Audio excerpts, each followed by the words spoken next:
maka kita bisa menghitung sama satu aja, A sampai C itu sama dengan F kali sampai B. Ya, oke ya. Sekarang jarak yang ini saya hapus di sini aja. Jadi jarak antara C sampai D, yaitu S-nya sama dengan 7.000 dibagi 9.000-nya diganti C, ya. Jadi diganti berapa itu? 6.000 ya. Kali 951 dibagi 22.961,6. Nah, ini ketemu berapa ini? 28,2, Pak.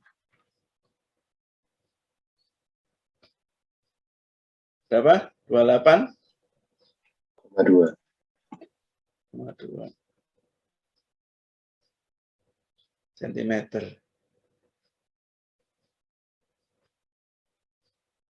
Ya, oke. Sekarang yang dari D sampai E, kita menggunakan D-nya adalah D. Ya, kita menggunakan 3.000. Jadi kalau saya ini dari D sampai E, itu pasti angkanya menjadi 2 kalinya CD ya. Berarti kira-kira S-nya sama dengan 56,4. Ya. Karena 6.000-nya diganti 3.000. Berarti sama dengan 56,4. Nah, ini di atas kertas ya. Jadi kalau mau dipakai praktek di lapangan, kita harus buat ukuran yang mudah. Misalkan 18 ya. 18 tadi 18,7 itu jadikan berapa? Dijadikan misalkan 17,5. Boleh itu karena hitungannya kan 35 dibagi 2. Jadi 35 sentian, nanti tengahnya dikasih lagi dibagi 2. Jadi bisa begitu, tapi secara kertas, di atas kertas hitungan ya ini. Tepatnya ini gitu loh. Tapi kalau di dalam praktek kita harus membuat pembulatan-pembulatan yang sehingga orang lain memaku itu dengan mudah. Begitu? Ya. Ada pertanyaan? Seperti ini?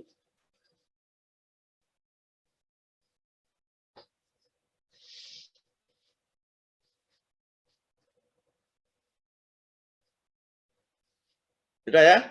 Oke. Nah, sekarang kalau misalkan begini, ini saya hapus. Ini boleh saya hapus ini? Boleh dihapus? Boleh, Pak. Tidak dengar saya. Hapus ya? Boleh, Pak. Iya, Pak. Oke, saya hapus. Saya soalnya nggak nyatet juga. Oke. Nah, bagaimana kalau seperti ini? Ini saya matikan. Seperti ini, 943 ini. Pakunya di samping.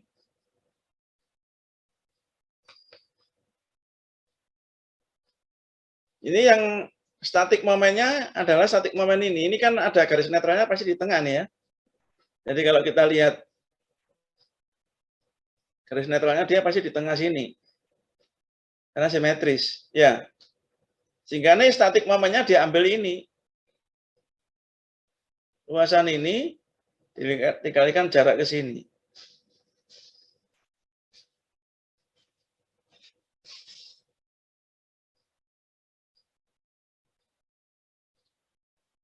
Gitu ya.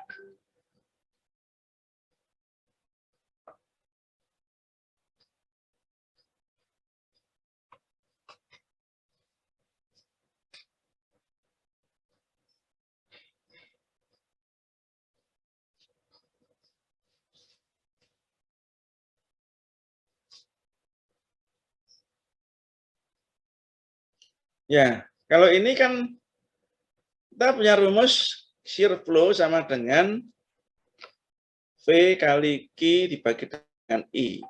I-nya dihitung. V-nya diketahui ini kalau nggak salah.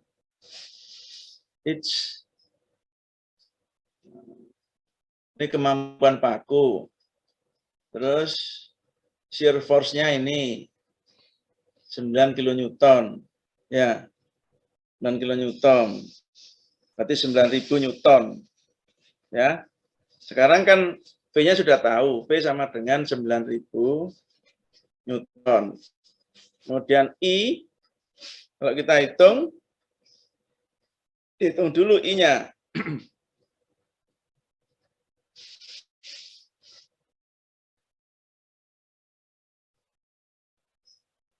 Bisa ngitung I-nya ini. Coba dihitung. I-nya dihitung.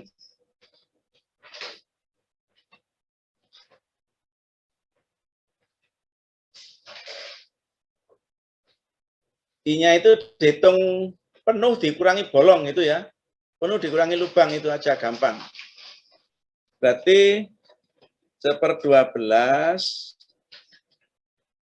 B-nya adalah berapa tuh? 19. 14 tambah 5 ya, 19 ya. 19 kali hanya 25,3. 25 ya. 25 pangkat 3 dikurangi 1/12 kali 14 ya. Kali 15,3. 15 pangkat 3. Ini ketemu berapa nih?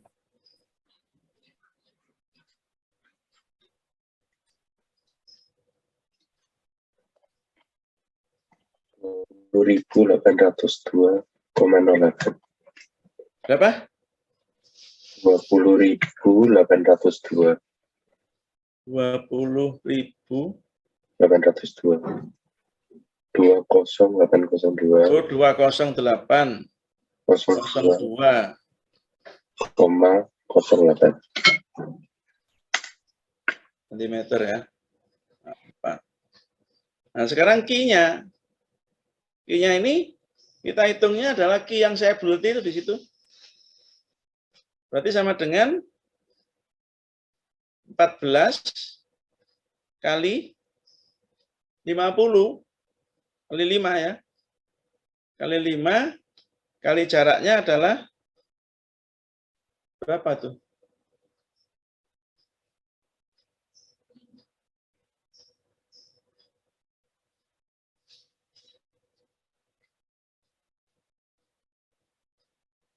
Berapa jaraknya? 10. Hah? 10. 10. 10 itu dari sini ya.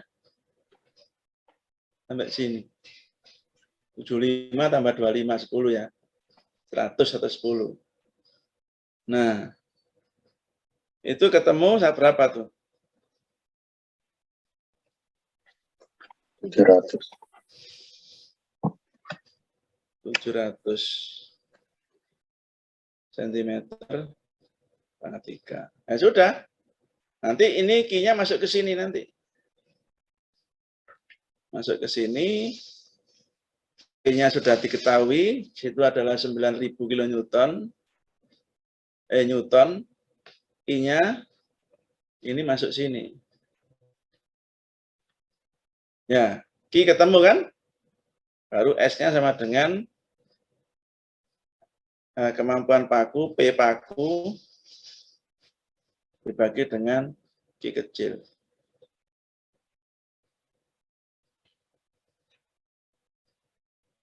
Oke?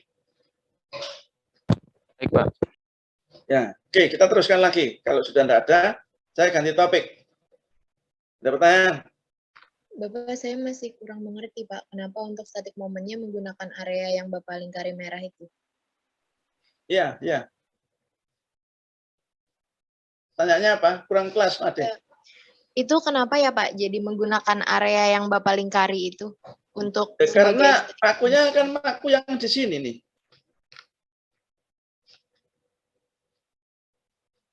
Ini paku di sini nih. Pakai yang ini harusnya juga bisa.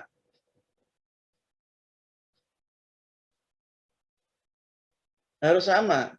Ketemunya ya sama, S-nya sama nanti. Seperti tadi kan kita begini toh. Ya toh, yang tadi soal tadi. Kan pakunya di sini nih. Maka statik momennya kita pakai ini. Ya. Karena di sini atau pakai ini. Boleh aja. Ini pakai yang ini juga harus boleh. Nanti ketemu. Nah, kalau seperti itu kan nanti ketemunya pakunya kan ini.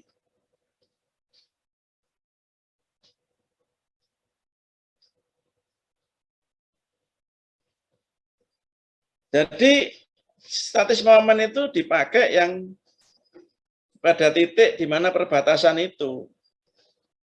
Jadi perbatasan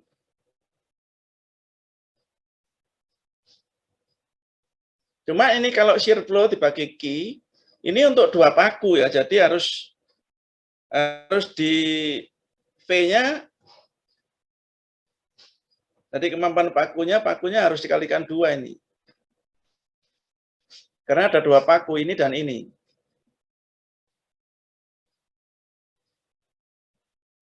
Ya.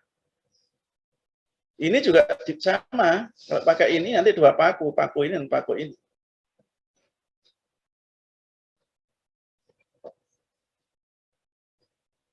Oke? Ada pertanyaan lain? cukup kalau dari saya Pak. Kenapa? Sudah? Sudah Oke. Pak. Nah, sekarang paku ini sudah ya, mau di samping, mau di atas, mau di bawah, kalian bisa menghitung. Ini S-nya kan sudah tahu di sini ya. Ini S-nya kan, ini kan, jaraknya paku. Kita harus masang paku jaraknya seperti itu. Ya. Nah, sekarang kalau diagramnya bagaimana? Kita gambar diagramnya sekarang. Oh, ini kan sama kan? Ini juga begitu. Berapa jarak baut itu? Ya kita harus menggunakan yang ini. Yang ini. Nanti ketemu baut nanti itu. Ya. Ini contoh.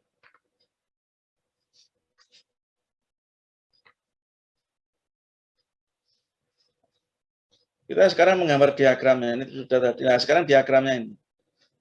Kita sampai ke sini. Nah, rumus ini sebetulnya sama dengan shear flow tapi dibagi dengan T ini. Bedanya di sini nih. Ini bedanya nih.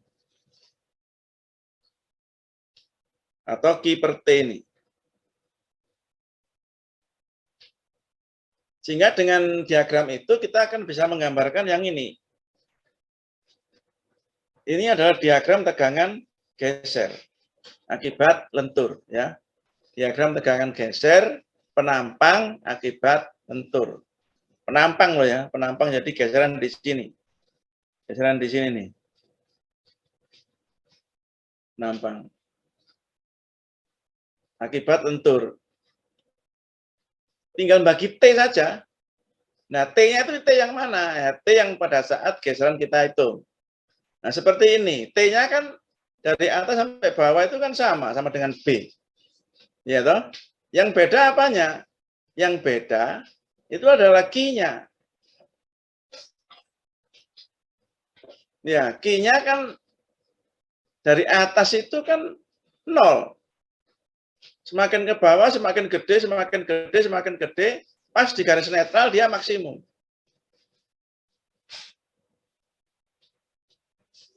Ya. Dan bentuknya lengkung karena dia adalah, ini adalah merata dia. Nah, kalau misalkan bentuknya seperti ini,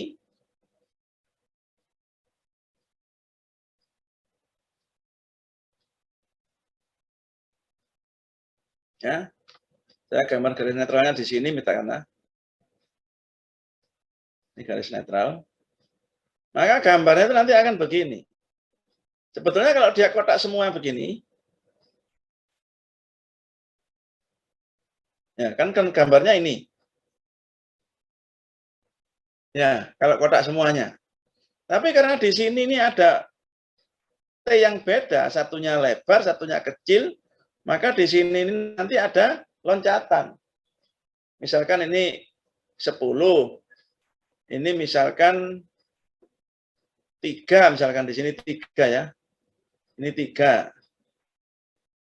Ya, untuk yang di sini kita membaginya dengan 10. Pada saat dia sudah turun sedikit ke bawah, dia dibagi 3, jadi dia naik ke sana. Jadi gambarnya menjadi begini, ini dibagi 10, dibagi 3, terus begini gambarnya.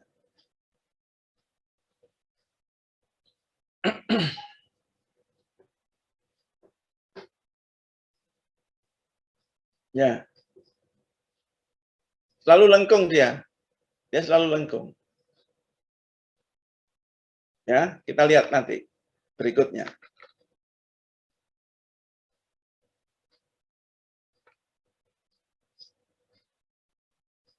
Rumusnya hanya itu aja sebetulnya. Nah, kita lihat ini. Ya. Contohnya saja langsung.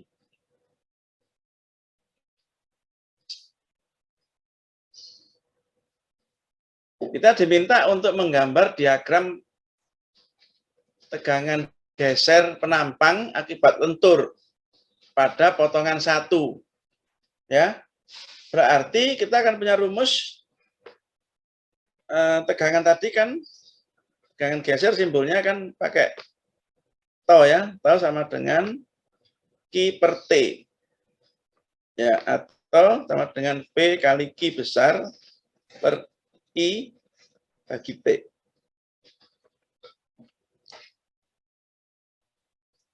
Nah, kalau pertanyaannya pada potongan 1, maka kita harus konsentrasi di sini. Berapa gaya lintang di situ? B di situ itu berapa? Yang kita pakai. Ya. Kita untuk masuk ke sini tuh. Kita harus menggunakan P pada potongan 1. Ya. Terus diagram tegangan gesernya seperti apa? Kita lihat sekarang. Pada titik B.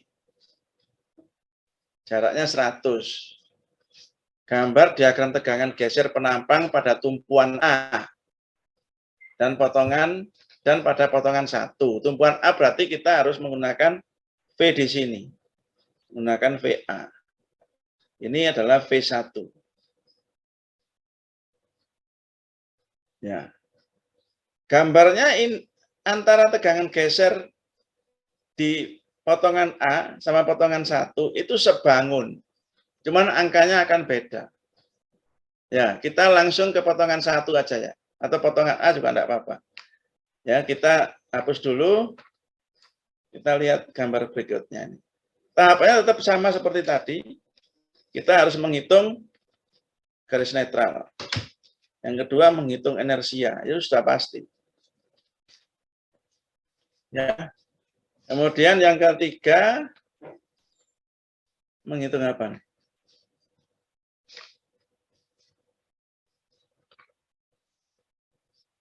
Menghitung gaya geser. Ya. Kalau di A ya kita menggunakan VA. Ya, kalau di 1 ya kita menggunakan V1. Tadi pertanyaan yang pertama kan kita ditanyakan kan pertanyaannya kan di A ini. Kan di A dan di 1. Sekarang gambar ini kita mau menghitung yang di A dulu. Jadi menggunakan VA. VA sama dengan 10.000, itu sama dengan RA. Ya, ini. Sama dengan ini. Dari mana 10.000 ya? Itu mektek statis tertentu lah. Gampang kita hitung. RA kan gampang tuh. Nah, ketemu 10.000. Nah, untuk bisa menggambarkan lebih gampang kita menggunakan tabel ini. Tabel yang ini. Ini.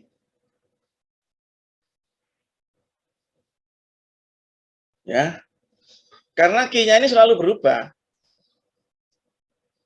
Q-nya berubah kenapa? Karena Y-nya selalu berubah. Y yang paling atas, Y agak turun ke bawah sampai Y ke atas garis netral. Nah, kita lihat sekarang gambar ini ya. Nah, ini kan sudah saya bagi-bagi nih.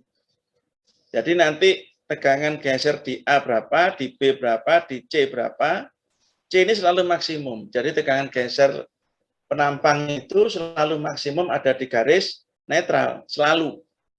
Selalu ya. Ya. Oke. Nah, sekarang kita hitung yang di A. A itu statik momennya adalah luasnya 0 ya. Jadi kalau kita lihat di sini tadi, kenapa kok seperti itu tabelnya? Nah, kita gambar aja di sini supaya tahu ya. Gambar di sini ya. Kok kuning? Ya.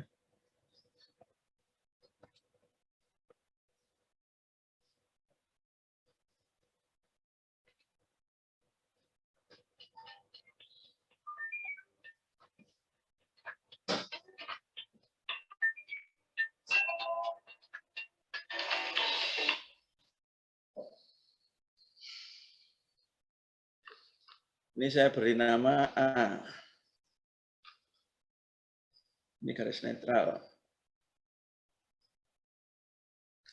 Ini A, ini B, ini C.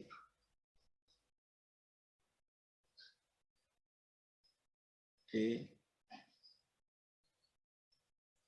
E. Ya. Kita bagi luasnya nih.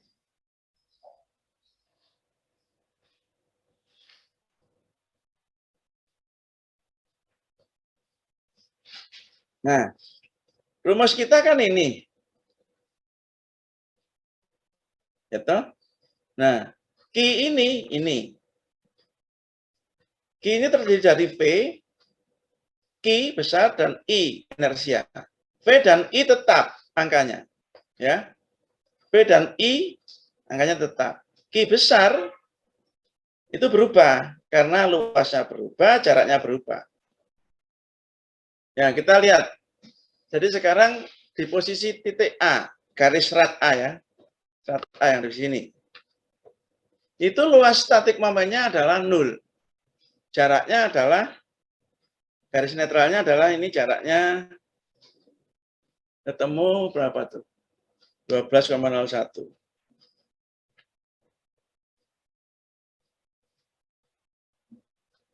Berarti luasnya 0, jaraknya 12,01. Perkaliannya menjadi 0. Q besarnya menjadi 0 karena Q-nya 0. Ya. T-nya 20 karena ini 20. Ini adalah 5. Ini adalah 15. Ya. Kemudian dibagi T, 20 tetap 0 ya, hasilnya 0. Sampai sini ada pertanyaan? Enggak ada? Tahap 2 kita menjadi B. Di situ ada B1 dan B2 ya. B1 itu adalah miliknya bangun yang atas, B2 miliknya bangun yang bawah. Berarti B-nya itu ada 1, yang 1 20, yang satunya lagi adalah 5. Itu yang nanti mencerminkan T-nya dia itu. Di posisi B itu kan kalau B1 kan T-nya 20. Untuk milik yang bangun yang tengah, B-nya menjadi 5, jadi T-nya juga 5. Ya, luasnya sama, 100 dari mana? Dari 20 kali 5 ya. Ini 5 kalau nggak salah.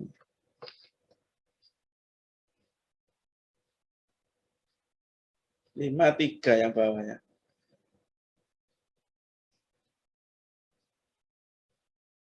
Ya, berarti ini 3.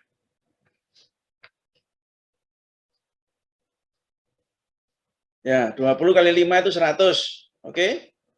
Y-nya jarak dari titik sini ke garis netral. 9,51. Ya. A kali Y sama dengan Q besar. Ketemu 951. Yang B2 juga sama. A kali Y ketemu Q besar sama 951. Terus kita menghitung shear flow sama juga. 951 dikalikan V dibagi dengan I ketemu 269. Ya. Nah, cuma karena T-nya beda, maka tegangannya beda antara B1 dan B2. Tegangan gesernya. B1 itu dia dibagi dengan 20, B2 dibagi dengan 5. Makanya di situ ada loncatan nanti angkanya. Yang B1 itu sisi atas, perbatasan atas itu menjadi 13,474, yang di bawah menjadi 53,89. Nanti yang digambar ini nanti gambar nanti.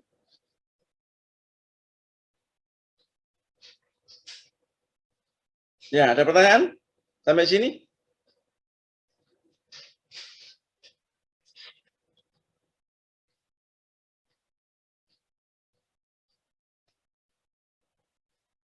Nah, kemudian C. C itu luasnya Q-nya termasuk ini ya.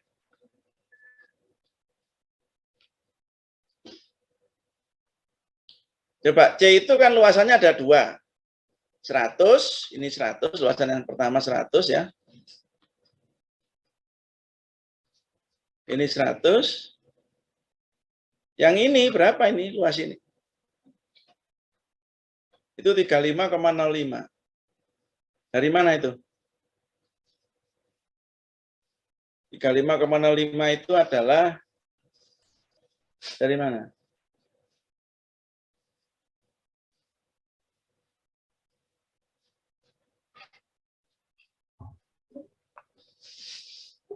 Lima dikalikan berapa?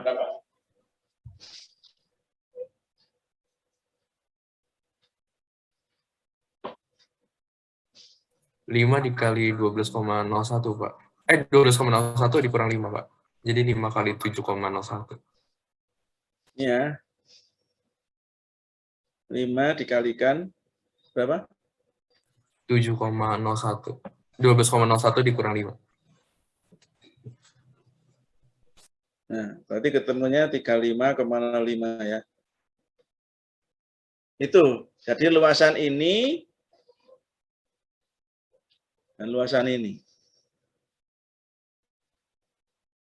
Nah, sehingga kita jumlah nanti luasannya ini. Ini dikalikan statik momennya kan beda-beda nih. Statik momennya nanti kita jumlah. Jadi statik momen yang 100 itu adalah 9,51. Ya. 9,51. Statik momen yang bawah 3,505. Nanti kita jumlah menjadi ini. Shear flow-nya sama dengan PQ per IT.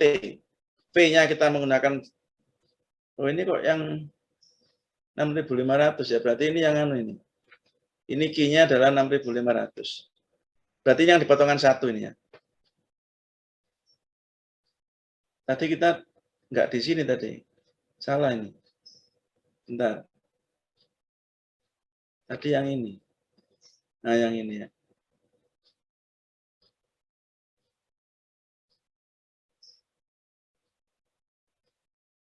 Nih, yang di A. Jadi 3,505, Q-nya adalah 1073, ini penjumlahan daripada luas atas dan tengah itu, yang bawahnya. Kemudian dikalikan V, dibagi dengan I, ketemunya 468. Terus T-nya berapa? T-nya ya di C itu T-nya adalah 5. Di sini itu T-nya adalah 5, ya. Pas di sini itu T-nya 5. Berarti nanti dibagi T ketemunya 93,63. Tadi ini ketemunya 273, 82,92. Untuk yang di penampang A. Ya, kemudian di penampang D, serat D, itu saya ngitung dari bawah supaya lebih gampang. Ya, kayak tadi kan ada teman siapa tadi yang Jerry ya kalau nggak salah tadi. Itu dari bawah. Boleh, kita lebih gampang dari bawah daripada dari atas. Nanti kalau dari atas ada pengurangan-pengurangan.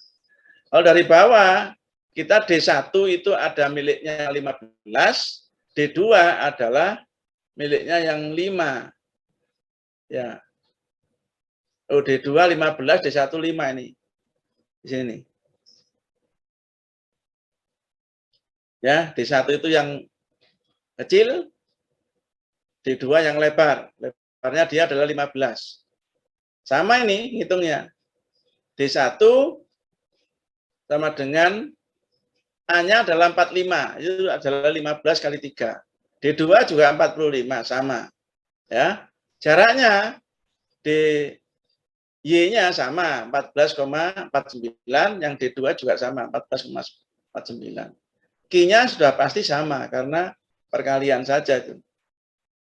Nah, kemudian Q kecil atau shear flow itu dikalikan dengan V dibagi dengan I, ketemu 284,27. Sama, 284,27 yang D2. Nah, karena T-nya beda, maka di situ juga ada loncatan lagi.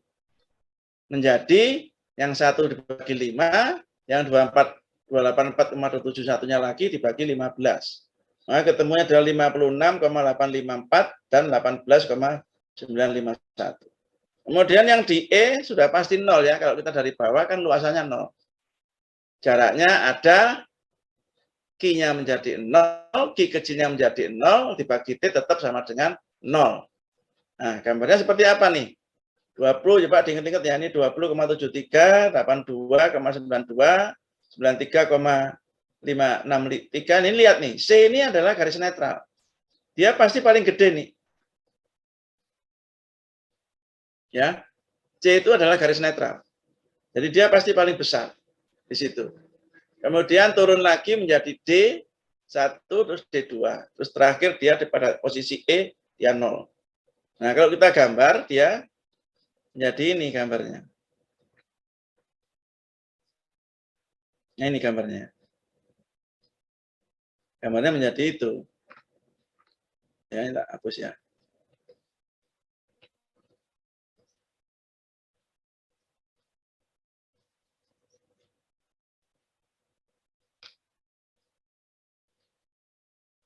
Ya, jadi di sini 0, kemudian lengkung sampai dengan 20. 20 tadi yang dibagi dengan 20, T-nya 20. Begitu T-nya dibagi 5, T-nya itu sama dengan 5, maka pembaginya lebih kecil, hasilnya lebih gede, 82. Ya, 82 di sini. Ini adalah 20,73. Kemudian di garis netral dia paling besar, 93,63. Kemudian turun lagi di D1, ya, dibagi 15, dibagi 5, dia ketemu 56. Terus dibagi 15 ketemu 18. Terus 0. Ini gambar. Kita lihat sekarang gambar yang kayak geser 10.000 dan geser 6.500. Gambarnya sebangun. Ya, sebangun ya. Sebangun itu bukan sama dan sebangun ya, tapi hanya sebangun. Bentuknya itu sama, tapi angkanya beda sehingga dia lebih kecil. Tapi modelnya sama. Hanya beda gaya geser saja. Oke. Ada pertanyaan?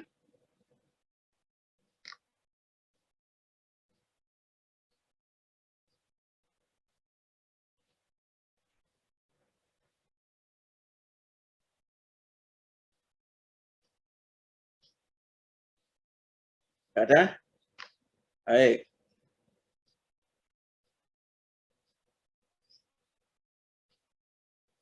Ini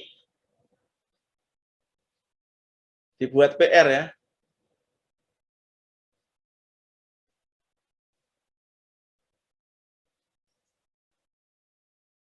Nomor 1, ya, buat PR.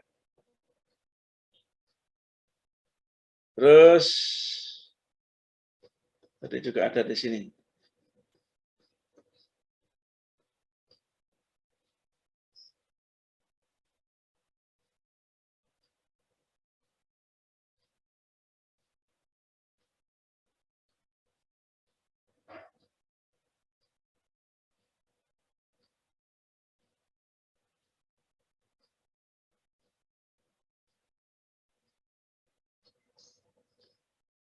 Ini nomor yang ini juga dibuat PR ya, 2 nomor ini. Ini sudah dijawab ya, nggak usah. Yang ini aja, 946. 946 sama 944. Ini buat PR. 944 ya, ini diputus saja. 944, 946. Ya. Sudah? Sudah ya? 3 nomor. 944, 946 sama ini.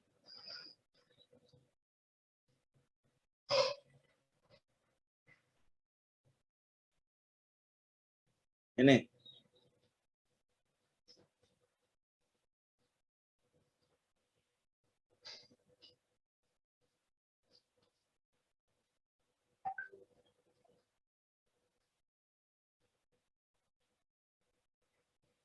Nanti tempatnya di classroom, dikumpulkannya hari kapan? Biasanya ngumpulkannya hari Minggu ya, kan sekarang Rabu. Hari Minggu aja, jam 12 siang. Ya, jadi dikumpulkan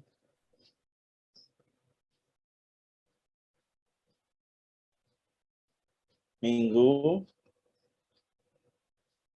tanggal berapa? 20 ya? 27 ya?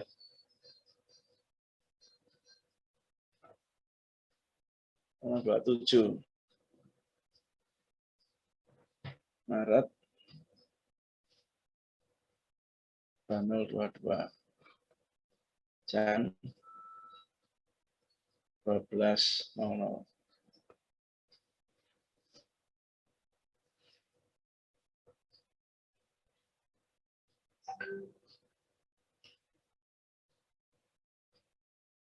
Di classroom ya.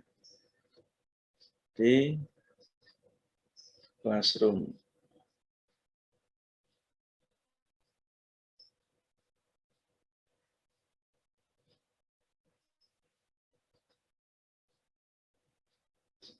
Sudah? Kayaknya harus cepat saya ini. Ini sudah minggu ke-7 ya. Minggu ke-8. Minggu ke-9 kita mau adakan ETS lagi. Ya, offline.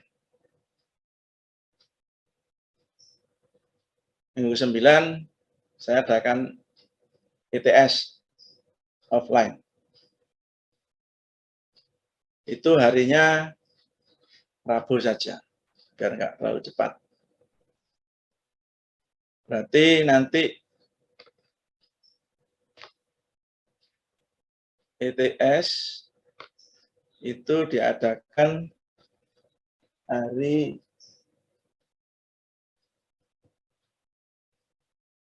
April ya. Minggu, Senin,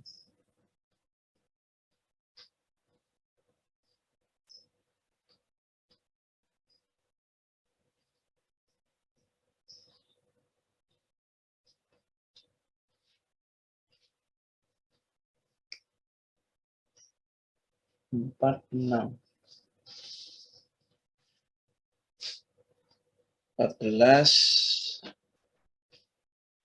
minggu depan ini berarti 15, minggu depannya lagi 16.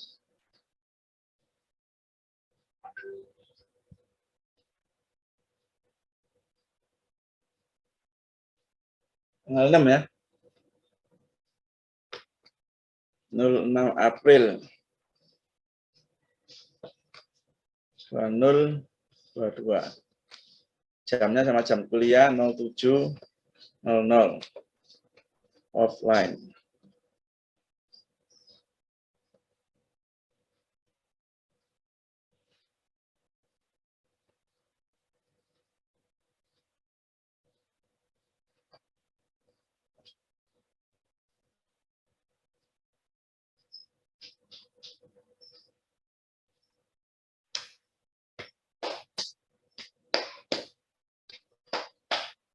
Sudah? Ada pertanyaan? Tidak ada?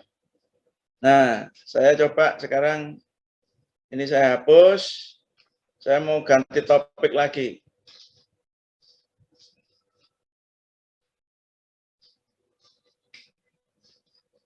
Nanti bahannya ini ya, ETS ini bahannya sampai kuliah saya terakhir nanti.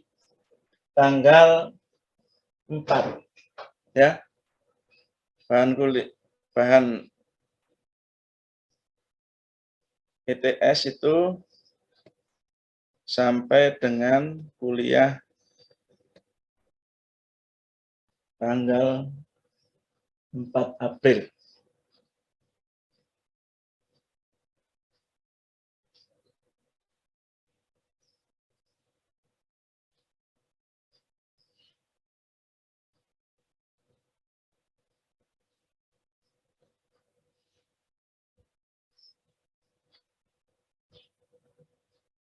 Sudah? Tidak ada pertanyaan? Saya hapus. Ini sudah dicatat ya, buat PR. Ada 3 nomor. Sekarang ganti pusat geser ini. Ini judulnya sebenarnya aliran geser, tapi tujuannya adalah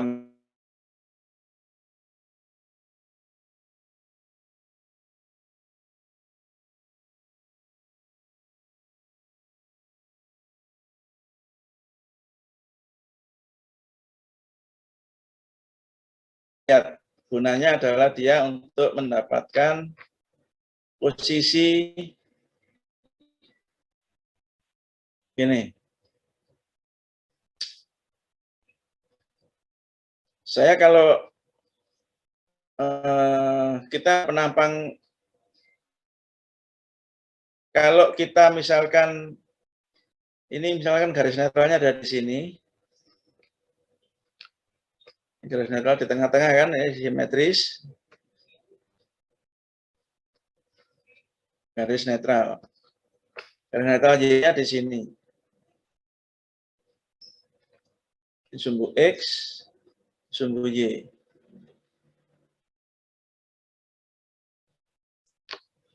Nah, kalau kita membuat sebuah ini adalah dari balok, misalkan dari balok seperti ini misalkan.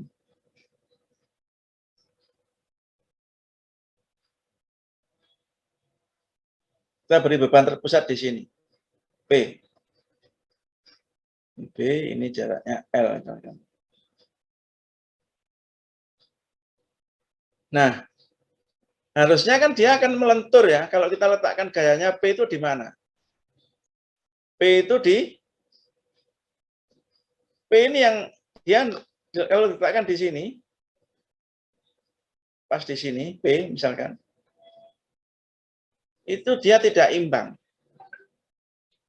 Akhirnya, sebelum dia lentur ke bawah, sebelum dia lentur ke sini,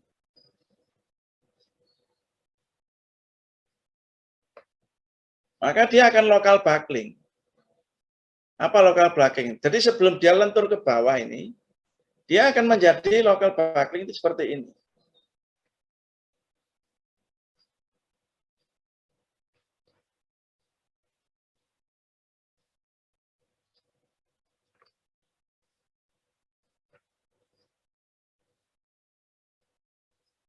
Enggak gambar merah aja ya, biar kelihatan.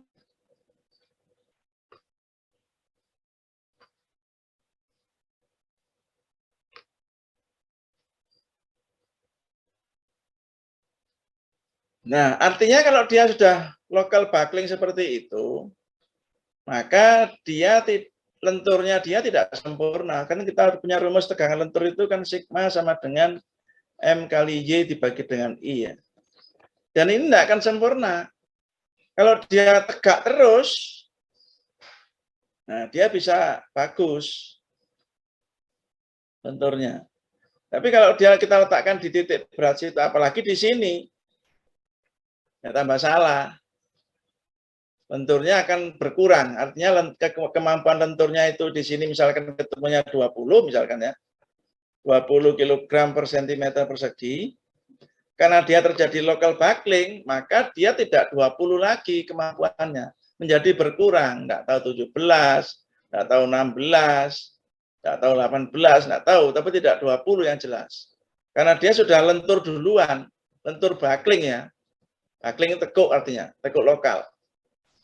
Local buckling itu tekuk lokal. Ya. Lain halnya dengan kalau kita punya profil itu I.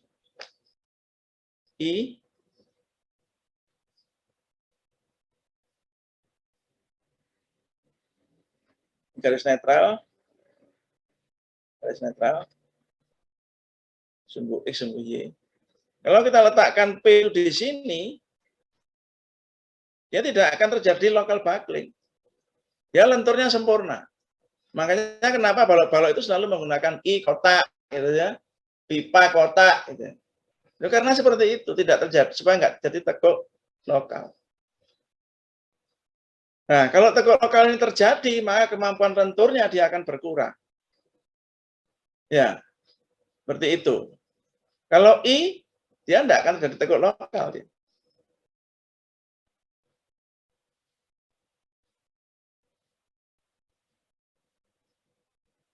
Dia simetrik kiri kanan. Gitu. Nah, sehingga P itu harus di mana meletakkannya itu. P itu harus ada di titik supaya dia berimbang. Jadi P itu digeser ke sini kira-kira ya.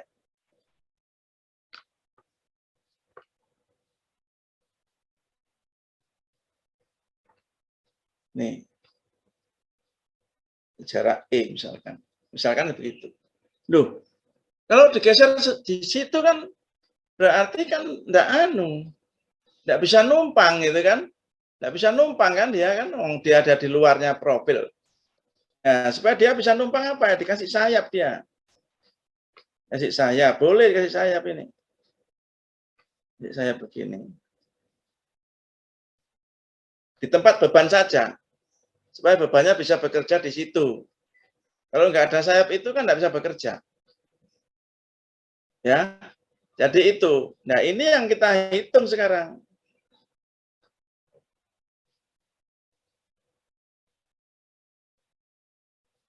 Paham ya?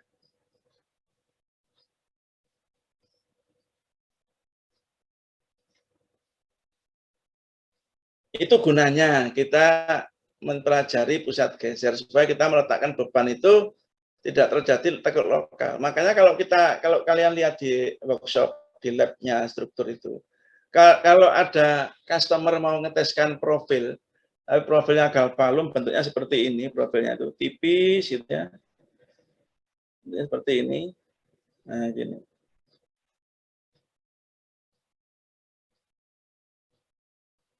Ini sudah pasti tidak bisa lentur sempurna karena di lab itu bebannya seperti ini.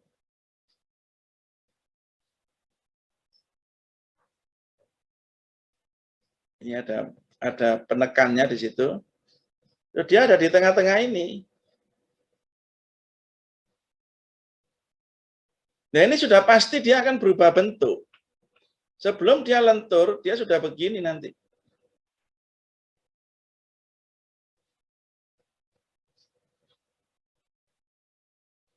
Nah, ini akhirnya apa? Dia mengurangi kemampuan lentur dia.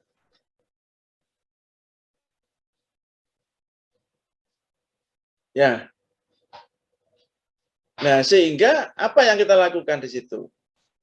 Kalau dia ingin lentur sempurna, berarti dia harus membuat pengaku-pengaku di tempat beban. Supaya dia tidak terjadi tekuk lokal. Tapi kalau enggak, seperti kita pasang di atap itu kan, Kalau kita pasang di atap kan begini nih. Ini atap, kuda-kuda, kemudian kita pasang gording di sini. Beban atap kan begini nih. Ini garis netralnya, dia akan begini. Ya, beban atap kan di sini nanti. Nah, ini akan terjadi kelokal. Jadi yang kita tes di situ ya apa adanya. Sehingga dia tidak bisa lentur sempurna, tetap berbentuk seperti yang merah. Dia pasti akan berubah menjadi yang hitam dulu, baru melentur. Supaya enggak, maka P itu harus kita geser. Supaya dia tetap tegak seperti C aslinya. Tidak terjadi tekuk lokal. Gitu ya. Ini adalah tujuan kita mengetahui apa pusat geser itu. Seperti itu. Nah, contohnya ini saya hapus.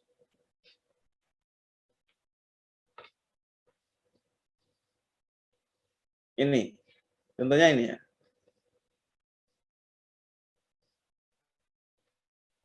Ya.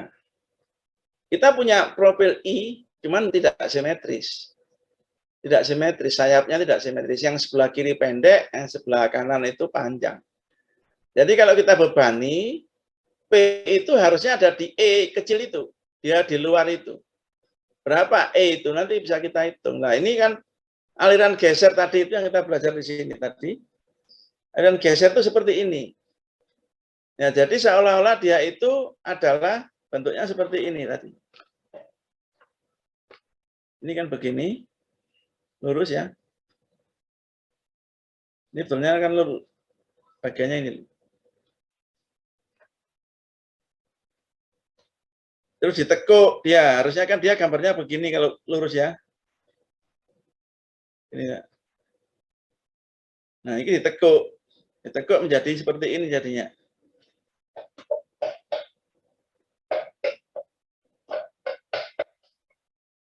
Nah, itu yang kita ambil aliran geser. Nah, kemudian kita lihat contoh tadi seperti ini. Aliran gesernya seperti itu. Jadi ini adalah keseimbangan momennya harus nol dia. Ya, jadi sayap yang sebelah kiri dia berputar begini.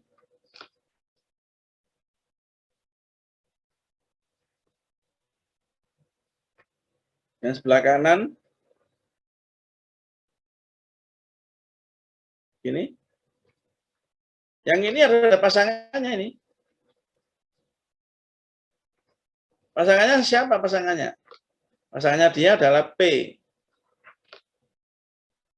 Ini pasangannya dia. Jadi P kali E ini harus bisa melawan yang aliran geser ini. Jadi P kali E itu adalah searah dengan F1. Tapi dia berlawanan dengan F2. Makanya dia di sini nih. Ini, ya. Ini kan sama dengan, sebetulnya kan sama dengan P kali E, ya, ditambah F1 kali 60, dikurangi F2 kali 60. Ini sebetulnya keseimbangannya kan.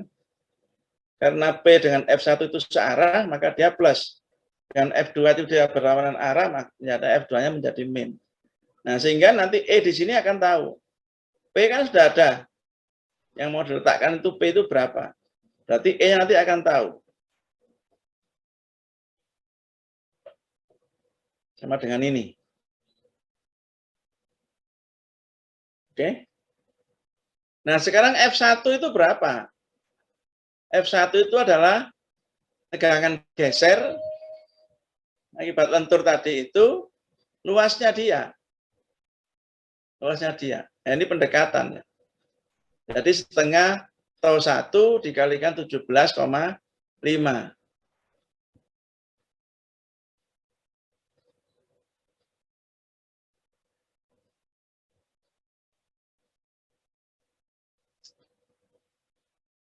(17,5) itu apa?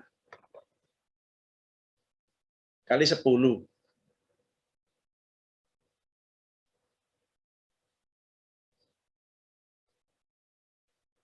17,5 itu adalah F itu kan gaya ya. Gaya itu adalah tegangan kalikan luas. Tegangannya dia adalah tau 1. Luasnya adalah ini. 17,5 itu ini. Ya. Kemudian 10 itu ini. Ini luas ya. Luas ini.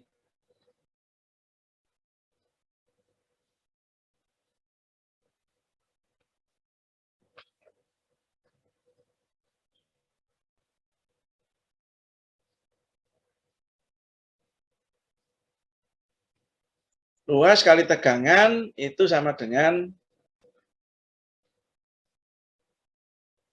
apa namanya? Gaya. Setengahnya dari mana? Setengah itu karena dia segitiga, di situ tegangannya kan sebenarnya dia kan begini ya.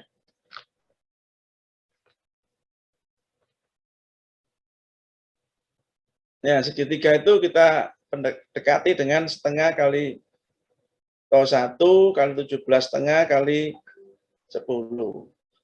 Kemudian yang F2 sama dengan ini. Tau 2. Nah, nanti kita masukkan persamaannya dia ke sini. Sehingga nanti itu E itu bisa dihitung. Nah, tau satunya berapa? PQ per IT. Ini sudah rumus yang kita pelajari tadi. Tau 2 adalah PQ per IT juga. Cuman Q-nya beda. Jadi angkanya beda. Tau 1 dan tau 2 ini angkanya beda. Karena ininya P-nya tetap. Ininya beda. Ini beda. I-nya sama. Ini beda. Hingga tau 1 seperti itu. Nah, ini sudah ketemu, nanti kita masukkan ke persamaan asalnya tadi. Ini persamaan asalnya tadi kan. Ini. Ya. Sehingga E-nya ketemu 8,556. Ya. Jadi kita hitung sekarang. Dari mana dia ngitungnya jarak 8,556 itu? Ini dari sini. Jadi dia tidak akan terjadi local buckling apabila P itu diletakkan sejarak E dari garis netral Y itu. Ya, itu yang kita sebut dengan pusat geser. Jadi di sini itu namanya pusat geser. Ini adalah pusat geser.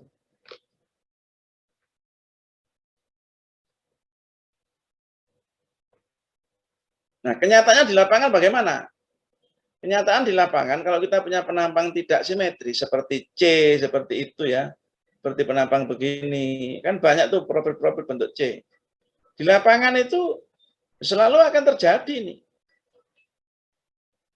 Tidak mungkin dia akan membuat seperti ini, sulit menjadi seperti ini ya. Dia akan memindahkan P di sini, itu menambah kerjaan. Jadi dia letakkan aja di situ. Sehingga sigmanya menjadi berkurang. Dia terjadi local buckling duluan. Nah, makanya kalau dalam ilmu baja, nanti kalau kalian sudah belajar di ilmu baja, local buckling itu nanti akan dicek. Ya, supaya dia tidak terjadi local buckling, yang dia bisa menahan local buckling itu ada syaratnya. Jadi sayapnya itu terhadap lebarnya harus seberapa. Itu ada aturannya. Itu sudah SNI. Dia sudah bukan ilmu murni lagi seperti mekanika bahan. Dia sudah empirik ya. Jadi terjadi percobaan sehingga memunculkan aturan persyaratan tebal dan lebar, tinggi dan ketebalan. Jadi nanti di dalam ilmu baja itu nanti ada persyaratan ini. Misalkan ini ya.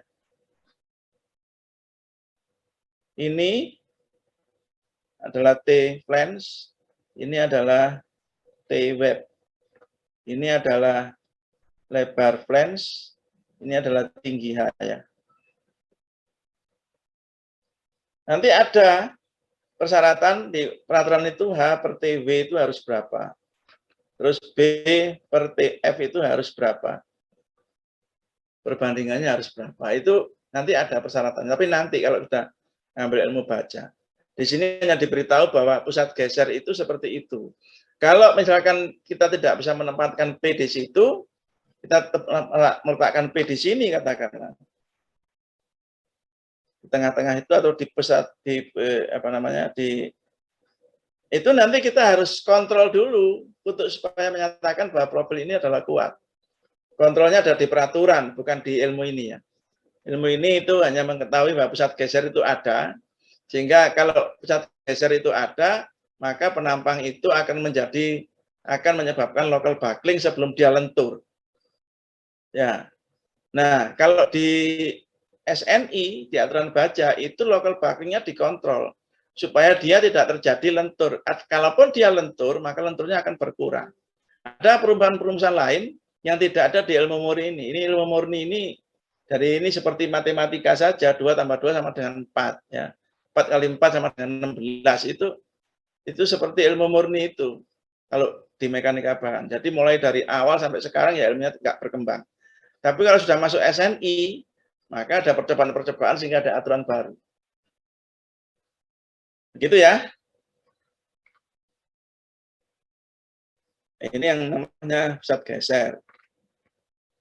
Ini contohnya, silakan dibaca ya.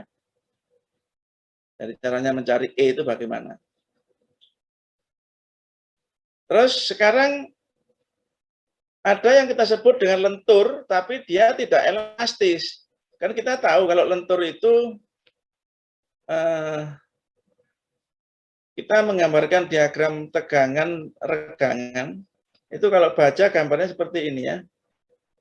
Ini di static test itu dari awal-awal kuliah ini sudah saya sampaikan ini. Ya, sudah saya sampaikan. Nah, hukum Hooke itu berlaku sampai sini aja. Ini berlaku hukum Hooke. Di luar ini, naik ke atas sedikit sudah tidak berlaku lagi hukum Hooke. Jadi artinya hukum Hooke itu berlaku pada saat dia linier atau dia pada saat dia elastis. Ya, pada saat dia elastis. Nah, jadi kalau kita punya tegangan misalnya bentuk seperti ini, tegangan lentur kan, nggak tahu kan? Ini masih lurus ini. Tapi kalau dia sudah begini, maka daerah sini itu sudah leleh. Ini elastis. Ini hukum Hooke tidak berlaku. Ya. Ini namanya elastoplastis ya, elastoplastis. Jadi sebagian elastis, sebagian dia plastis. Kalau elastis penuh, ini di sini ini letaknya. Di sini baru ada plastis, leleh. Di satu serat saja. Jadi selebihnya dia elastis.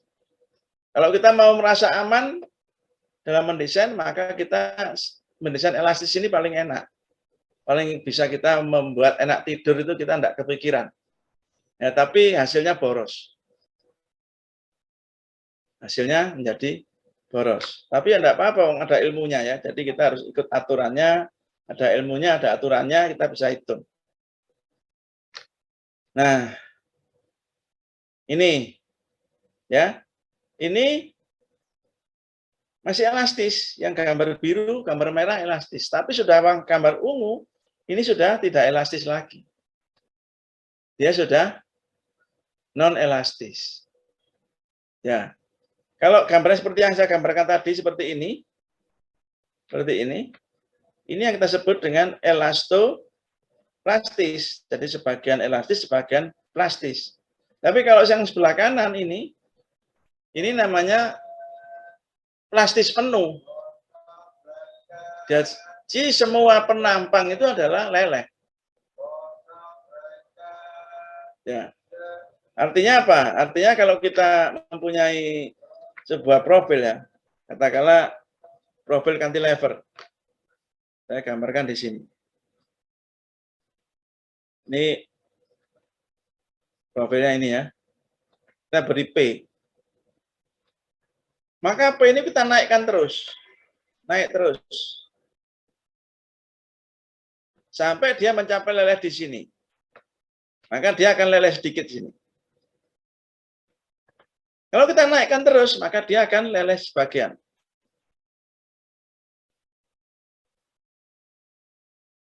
Kita naikkan terus, maka dia akan leleh lagi. Lama-lama dia leleh seluruhnya. Nah, kalau sudah begini, berarti profil itu atau penampang itu sudah semuanya leleh. Gambarnya seperti ini tadi.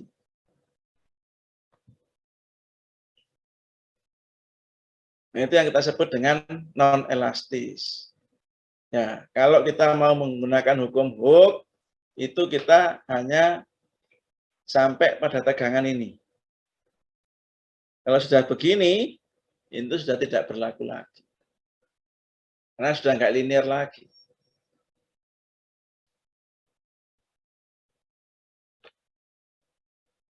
Nah, kita lihat lagi. Ini bedanya nanti kita lihat ya di sini.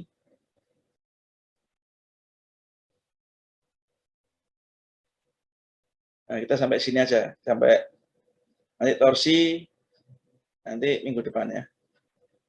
Kita habiskan di sini ya. Waktunya masih ada sedikit lah, 10 menit.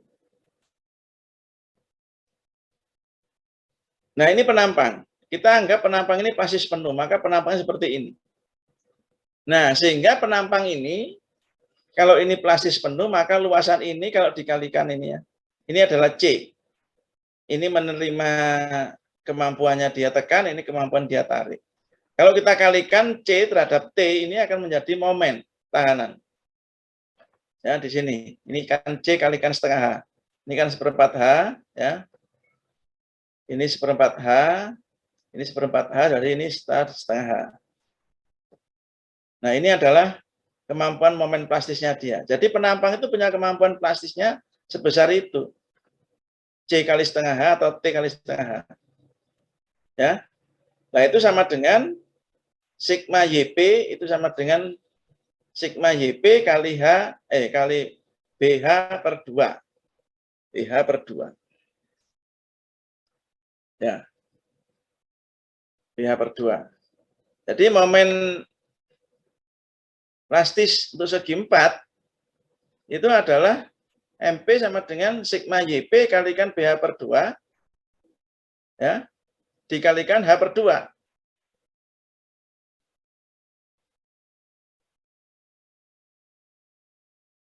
BH per 2 itu apa?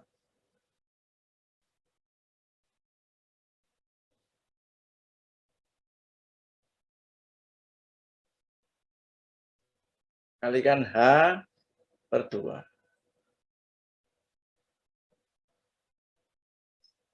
BH per 2 itu kan setengah luasan kotak itu. Kotak. Ini kan B, ini H. Kalau separuh dia kan di sini kan ya. Ini kan setengah H. Maka B kali H per 2 dikalikan jaraknya dia ke sini. Sampai sini. Kali H per 2. Maka kita ketemunya adalah seperempat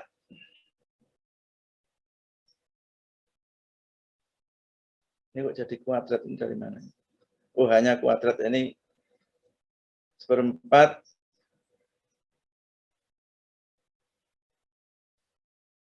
sigma YP ya kali B kali H kuadrat. Gini ya. Ini gambarnya keliru. Ini kena perubahan PDF ini jadi gini. Harusnya tulisannya seperti itu. Harusnya tulisannya itu sigma YP kali B kali H kuadrat per 4 gini loh.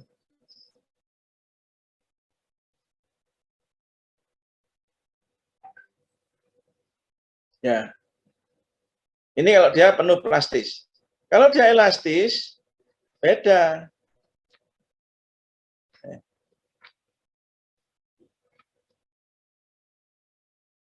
Waduh, gini semuanya.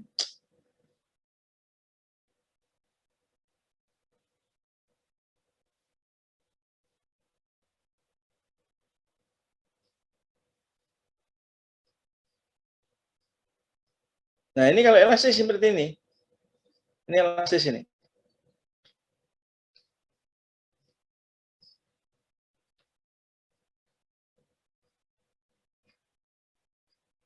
Elastis tetap kita pakai rumus sigma kali Y per I ya.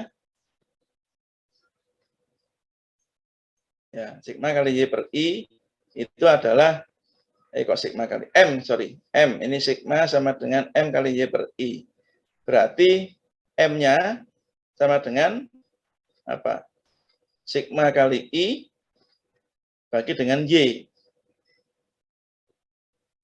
Ya.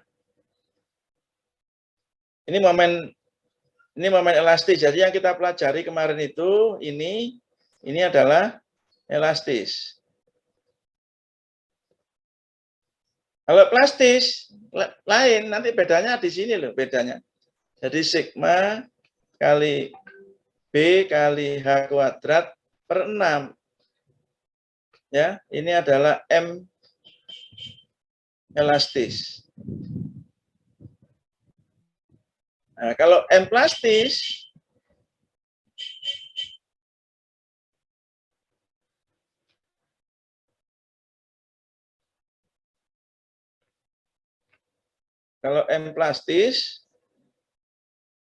tadi sudah kita buktikan di situ dengan rumusan tadi ya, sigma kali B kali H kuadrat per 4. Nah, ini 6. Beda kan? Artinya apa? Artinya momen plastis itu 1,5 kalinya elastis. Ya, kalau elastis dia 1/6, kalau plastis dia 1/4. Jadi kemampuannya naik ya, kemampuan naik. Kalau kita ngitung sampai plastis, kemampuannya bisa naik sampai 1,5 kalinya yang elastis.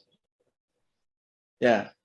Nah, kalau nanti kalian sudah belajar di ilmu beton dan ilmu baja, kita ngitungnya semuanya pakai plastis. Jadi kita pakai tegangan leleh, bukan tegangan izin. Tegangan itu kan ada izin, ada leleh ya. Ada sigma A, ada sigma Y. Ya, kalau di buku-buku internasional bisa FA atau FY. Ya, ini allowable, ini adalah yield ya, atau leleh.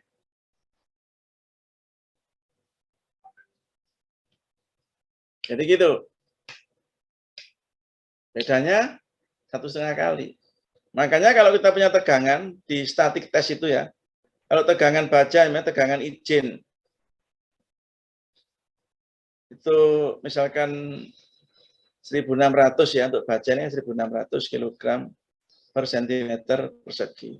Nah, tegangan lelehnya berapa? Ini biasanya 1,5 kali, 240, 2.400 kg per sentimeter persegi. Jadi naik dia kemampuannya. Isinya 1.600, lelehnya menjadi 2.400. Dia naik. Nah, kalau kita sekarang nantinya kita belajar mengenai ilmu baja, ilmu beton, kita selalu menggunakan yang leleh ini. Izin sudah tidak dipakai lagi. Izin itu sebetulnya kalau saya mau desain aman, enak tidur, saya menggunakan yang izin, tidak yang leleh. Ya, kalau di dermaga, hitungan dermaga itu kan bangunannya ada di laut ya. Bangunannya ada di laut. Ini saya cerita tentang kenapa kita menggunakan tegangan izin, kapan kita menggunakan tegangan leleh, kapan. Kalau di dermaga kita menggunakan, sebaiknya kita menggunakan tegangan izin. Karena apa? Karena kalau tegangan leleh kita gunakan itu berarti dia akan mengalami retak. Bukan runtuh ya, tapi retak. Nah, kalau retak, maka dia akan kemasukan uap air laut. Uap air laut itu agresif, sehingga dia akan menyebabkan karat di tulangan. Akan mengkarat di tulangan. Nah, Itu yang bahayanya. Tapi kalau kita mendesain dengan izin, dia tidak sampai retak. Sehingga uap air laut tidak akan masuk sampai ke dalam pori-porinya beton. Ya, jadi agak sedikit aman. Kalau di gedung-gedung di tengah kota, tidak apa-apa kita desain pakai leleh. Ini kalau di laut, ada persyaratan-persyaratan khusus. Kalau kita mendasari leleh, ada persyaratan khusus yang harus kita penuhi. Dan itu ada di aturan SNI baja, aturan SNI beton ya. Kita tidak belajar di sini. Nanti itu kalau Anda belajar di situ. Oke? Ya, saya kira sampai di sini dulu. Nah, kita teruskan ke torsi pada minggu depan. Ya, ini sudah waktunya sudah habis ya. Ya, nanti minggu depan kita teruskan ke torsi. Torsi itu puntiran. Oke ya. Saya kira sampai di sini dulu. Ini saya stop. Kalian mungkin juga mau kuliah lagi. Jadi selamat pagi ya, PR-nya dikumpulkan hari Minggu jam